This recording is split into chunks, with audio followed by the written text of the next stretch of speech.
ఓం శ్రీ గురుభ్యో నమః. శ్రీ పంచాంగ శ్రవణానికి స్వాగతం. 3 ముళ్ళు ఎందుకు వేసుకుంటారు?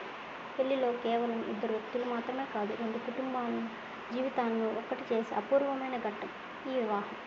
ఇప్పుడంటే పెళ్లి 5 గంటల్లో పూర్తి చేసుకుంటున్నారు. కానీ పూర్వం రోజుల్లో 5 రోజులు పండుగ.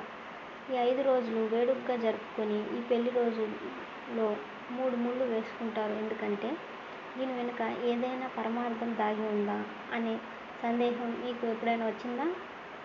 దీని వెనుక ఉన్న పరమార్థం మన శాస్త్రాలు ఏం చెప్తున్నాయో తెలుసుకుందాం. హిందూ సాంప్రదాయంలో 3 అనే సంఖ్య ఓ ప్రధాన పాత్ర పోషిస్తుంది. త్రిలోకాలు, త్రిమూర్తులు, త్రిగుణాలు ఇలా 3తోనే ముడిపడి ఉంటాయి. మానవులకు స్థూల, సూక్ష్మ అనే 3 శరీరాలు ఉన్నాయి. ఈ శరీరంలో వేసే ఒక్కొక్క ముడి ఒక్కొక్క శరీరానిది. వధూవరులు కేవలం బాహ్య శరీరంతో మాత్రమే కాకుండా మొత్తం 3 శరీరాలతో కలిసి మెలిసి ఉండాలనే ఉద్దేశంతో 3 ముళ్ళు వేసి